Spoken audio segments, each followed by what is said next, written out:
Hello Hubbers, Rob B here with Rob D, and welcome to episode 270 of the Property Podcast. Without a doubt, the 18-year property cycle has been one of our most popular ever subjects on the Property Podcast. And for the first time, we're going to tell you exactly what's happened year by year and, bravely or stupidly, look at each year coming up as well.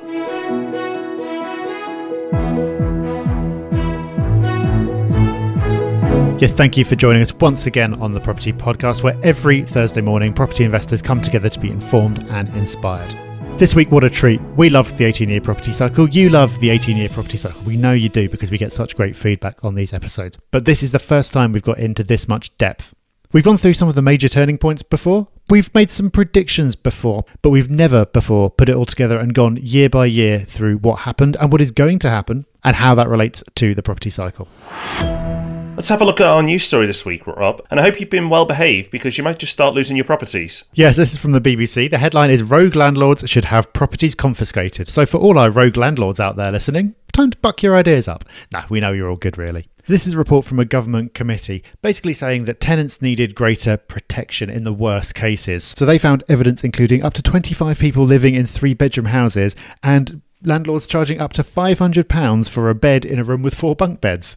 So from this, they've gone on to say that local authorities should have more powers, including ultimately confiscating properties from the worst landlords. So that sounds pretty dramatic, but what I really liked is that somebody then came out afterwards and said that the MPs hadn't gone far enough in their recommendations. I'm not sure how you can go too much further than that, but it is an interesting and difficult area because I don't think anyone's contesting the fact that there are some truly shocking landlords out there who are just straight out exploiting people and something needs to be done about it. But a lot of the legislation that comes in serves only to inconvenience people who are doing a perfectly good job in the first place, and the people who are the true rogues just ignore all of it and somehow manage to slip by and keep on doing what they're doing. But maybe this is the solution. Sounds dramatic and you wouldn't want it done lightly. But if used in the right way, and that's a big but there, but if used in the right way, this could be the deterrent that's needed. Because, as Rob said, the odd rule change here or there or licence doesn't put these people off. So maybe some stronger medicine is what's needed after all. Let's see if it happens in the first place and if it's ever implemented, and then if it's implemented fairly. But an interesting angle on it, what's ultimately a difficult challenge to fix. Okay, so last week we broke down a must-watch video called How the Economic Machine Works. So that video and that podcast explain in the simplest possible way how something as complicated as the world economy actually works. Now, in that video, Ray Dalio, who put it together, talked about the short-term debt cycle and the long-term debt cycle. Now, if you haven't watched the video or listened to last week's episode yet, I strongly recommend you do so you can fully understand what we're talking about in this episode, where we're going to be linking some of those concepts in with one of our favourite topics, one of the most popular things that we've ever covered on the podcast, which is the 18-year property cycle. So last week we looked at how these two concepts or cycles work together. You have the 18-year property cycle, which sees property go through quite a journey over 18 years, but ultimately at the end of that 18-year cycle, market crashing to start off on another journey. And Ray Dalio's debt cycles and the short-term debt cycle, which lasts 8 to 10 years. And when you overlap the two, in the middle of the 18-year property cycle, we have what's called a wobble. So when you overlap them, they work quite well. You only have to go back and look at the last cycle, for example, and overlap the two then and see how well they work together. So let's start this week on what's happened. We're going to go year by year and remind you what's played out and how it relates to the 18-year property cycle. So a reminder of the 18-year property cycle. After a crash, which was the last one was 2008, you have a 4-year period of not a lot happening. Then you have a 7-year period of growth with a wobble, and then a 7-year period of extreme growth, and then a crash. So let's begin. 2008. Okay, so 2008, year zero. The sky is falling in, the world is ending, civilization is over. Or at least that's how it felt at the time. It's pretty dramatic, banks failing left, right and centre, people being laid off, and the word chaos is often bandied around, but I think chaos is actually a fair word for what was happening in 2008. Very few people saw it coming. It was such an abrupt contrast to the euphoria that had gone before, and no one really could work out what the heck was going on. Yeah, it may seem like an interesting footnote in history now, but it was that dramatic. I remember thinking, will the world economy exist next week? Meetings were being held to save banks and the whole banking structure. Super scary time. But Ultimately, as we know, we got through it. So this is the first year, really, of the cycle. We're still in absolute turmoil now. People are coming out the rubble. It's still looking extremely bleak. People are just wondering what to do. People are reassessing their career choices, especially if they're in a finance-related industry. And markets are still falling. And at this point, interest rates have been slashed a few times. And eventually, in 2009, they ended up at 0.5%, where they ended up for a long time. Who would have guessed at that point that nearly 10 years later, interest rates are still at that level? Not me, that's for sure. I don't think anyone did, if they're being honest with themselves. 2009. So looking back with perfect hindsight, was 2009 a brilliant time to be buying into property? Well, actually, no. Prices were still falling, and really everyone was trying to figure out what was going on. And I think that's a really important point. You don't have to act super quickly when this kind of thing happens. This is a long-term cycle, and it's not like there's a 2-week buying window that you have to catch and then everything kicks on again. 2009 was still a good time for just sitting it out, waiting for things to sort themselves out and seeing what was going to happen next. 2010. Okay, so 2010. At this point, people have come to terms with what's happened, started to make a little bit of sense of it, but the credit market has still all but dried up. Banks still not keen on lending because the assets that they secure their loans against, for loans that they made in the past, the asset value has fallen, and for assets now, very hard to actually get a valuation because the market is in such turmoil. So if you were wanting to buy property in 2010, you either needed to be exceptionally creditworthy or have a cash stash to put to use. Now, by this point, property prices had actually bottomed out, but nobody knew it. It's very hard to know with any asset class when you've actually reached the bottom, especially so in property, because the data is hard to get hold of and the most accurate data is delayed by at least a few months. Very hard to know what's going on. So 2010 probably would have been the absolute best time to buy, but no real way of knowing that. And even in then, a couple of years on, hardly anyone was buying. Okay, so credit is all but dried up. People are trying to get mortgages. Some people have spotted value, but they can't really do much about it because there is hardly any credit about. Mortgages, particularly buy-to-let mortgages, are just not happening. But those who are cash rich and credit worthy, maybe they've got lots of assets that they can borrow against, can get lending. 2011. A combination of things are at play now. Interest rates are really low, which has meant the pound has collapsed over the last few years against the major currencies around the world. And that, combined with UK property prices being about 20% down on where they were, means that overseas foreign investors are having a field day. They're now attracted to the UK because the combination of their currency being worth a lot more, and in many cases 20% more, and that 20% drop meant that the sale of the century is on in the UK for overseas investors. And they are starting to get in. And they're going into the capital, into London, because the world is still a scary place and London is seen as a safe haven. We've got a great legal system. We've got a stable government. So while the world is still a scary place and there being so much value for overseas investors, they are starting to get in now. The UK market, the UK investors haven't woken up to this yet, and they won't do for a while yet. But the overseas investors are starting to take advantage of what's happened in the market. 2012. Okay, so the London property market is continuing to rise, as tends to be the way. London leads the way out of recessions. But while overseas investors are aware of this and they're buying into the London for the reasons that Rob's just gone through, the domestic market really hasn't woken up to this yet, partially caused by the fact that there's still a lot of media negativity around. 2012, with hindsight, would have been a fantastic time to be buying. But if you've been listening to the media, you would have been put right off the idea. And even if you were keen on the idea, it still would have been hard at this point in the cycle to get your hands on a mortgage if you wanted to use one. 2013. Okay, massive year. You could say possibly the biggest year of the cycle. And that's really because the property podcast started. Way 2013 was the birth of the property podcast. Investors began to feel a new hope in their hearts as two Robs. Oh, okay, I'm going to stop.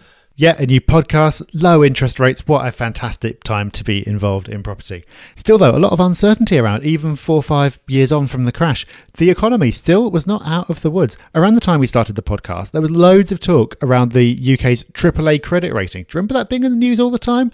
There was a real fear that the UK was going to be downgraded, which would make the government's borrowing more expensive. So still, nervy times, but a really good time to be buying property. It really was, and if you listen back to those early episodes, Rob and I are really saying, like, this is a great time. We're really trying to get across that you should be ignoring the negative media. And as we started to record the podcast, there was a huge opportunity out there. Now, we were a lone small voice against a very powerful negative media, but UK investors started to wake up, and in 2013 definitely started to take action.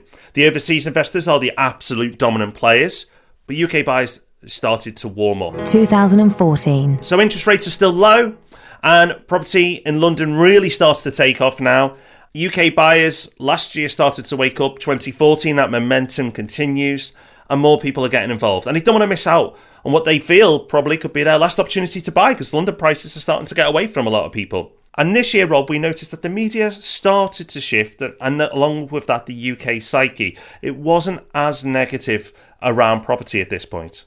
No, there was a bit more positivity creeping in, and also a little bit more anxiety around property prices, which was something that we'd last seen around about 2006-07. We actually had an episode of the podcast called Can the London Property Super Bubble Be Stopped? And that was based on a story from The Guardian expressing concern that London property prices were getting away from ordinary Londoners. So that solidifies the fact that London was the first area to bounce back, and they were noticing in putting that story together what had been happening in the previous couple of years with overseas buyers coming in and driving the market up, as we've just been talking about. So anxiety around prices in some quarters and budding excitement in others. The media seem to be coming back on board with property again. 2015. Okay, so as we've seen, London leads the way. And by 2015, we were starting to see the famous ripple effect. What starts in central London starts to have a knock-on effect for surrounding regions. So by 2015, we were seeing an uplift in Greater London due to the high prices in the centre, pushing people ever further out, still supported by these low interest rates and mortgages becoming more and more available again. Still though, worth noting, nothing going on in the north really at this point. The media doesn't care though. The media doesn't really notice what happens in the north. The media only cares what's happening in London.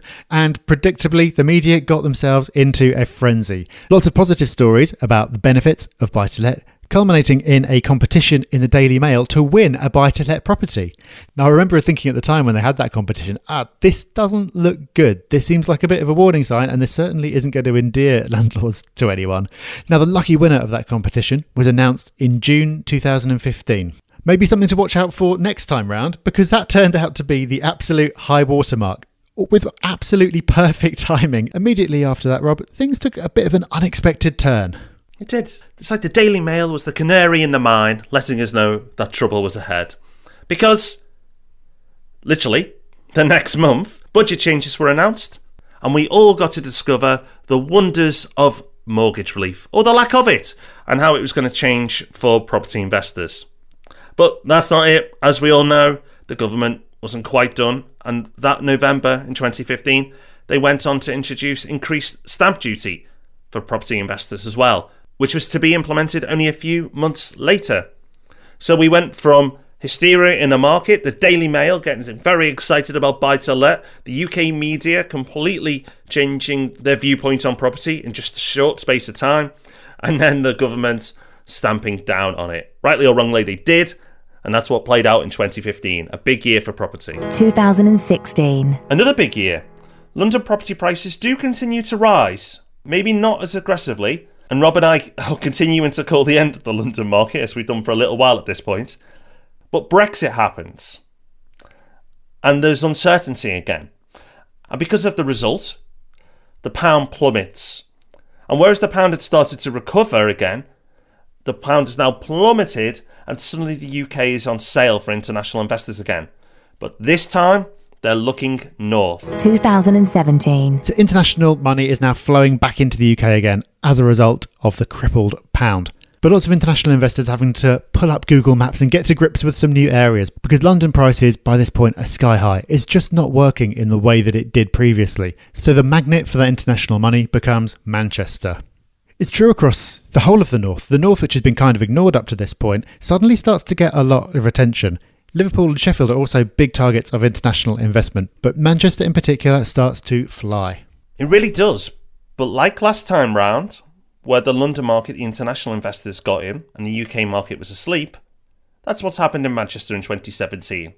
It's the overseas international investors that are making waves. Now, luckily, property podcast listeners are aware to what's happening and have got ahead of the curve, and many have gone on to invest in Manchester in 2017. and well done to you. And it may seem the whole UK property market was obsessed with Manchester in 2017, but it really wasn't. And actually, some people were still fixed to London and they emotionally couldn't let go because that's what they'd seen before. And a lot of other property commentators were saying, no, London, still a place, ignore the north, look, there's been no growth, but it was starting. And those people who were fixated with London, and even the most passionate London property investors, would soon start changing their minds. 2018. And here we are, back in 2018. And yes, that has happened. Now, the North is finally getting the headlines and the capital growth is started, so investors can actually see tangible results. But what else is happening? Well, we're in this dip, we're in this mid-cycle wobble, certainly the beginning of it. We've had Brexit, lots been playing out. Yes, there are a few northern towns and cities that are doing really, really well, but the majority of the UK isn't doing much at all. And as we've heard on many of our recent news stories, London is stagnant at best, dipping in some places, and not doing a lot at all. And that's where we are right now. We've got international investors piling into northern cities, particularly Liverpool, Manchester, because they're world famous. And the UK investor market now is definitely found Manchester and maybe a bit Liverpool, but not really woken up to many other towns and cities in the north. And savvy investors are taking advantage of that lack of knowledge and getting ahead of the curve again. But we're in a really interesting time. Of course, the presence, we have a bias and almost think it's the most interesting time. It may not be the most interesting year of the cycle, but certainly it's a big year. This is a particularly interesting year because this is a year where you could really get things wrong. This is a year where you could misread what is going on. If you're not aware of some of the things that we've been talking about in the economy and with the property cycle, you could easily read this as being the top of the market. And hey, maybe it is. Maybe we're completely wrong. But all the signs point to this being a dip. Not a crash, but a dip. Not the end of the cycle, but the middle. What happens next? Well, of course, we can't say for sure, but the property cycle and the economic cycle do give us some pointers that we can use to project ahead and have a look at what the next 7 or so years are going to look like. So what can we expect to see in 2019 and beyond? Where are property prices going to go? And where does this cycle end? Well, you're just going to have to listen next week to find out. So more on next week coming up. But before we get there, a huge, huge thank you to people who continue to leave us lovely 5-star reviews. You are amazing human beings, amazing hubbers. Thank you for the support. First up, we got King, and King says, it's the first time I've ever subscribed to a podcast and it's completely changed the way I educate myself. The podcast convinced me to stop listening to Radio 1 on my commute and start using some time for something useful. I've now listened to every one of the 200 plus episodes, plus every Ask Rob and Rob, and I wish them every success and thank them for their help, just like most of the listeners. Cheers, Rob and Rob. I've made my first ever buy-to-let investment and I'm sure it'll be more successful because of your help. Well, thanks, King. And a really quick one from Ray Ryan, who says, really good value, so unselfish. Well, if you want to leave a long review like King or a short one like Ray, we'd appreciate them however they come in. Thank you very much, guys. So today we've been looking back, and that's a really useful thing to do because you can start to make sense of things that seemed quite confusing at the time, and we can start to see how the idea of the property cycle maps onto some of the things that we've been talking about, and it really does map on almost exactly. It's spooky.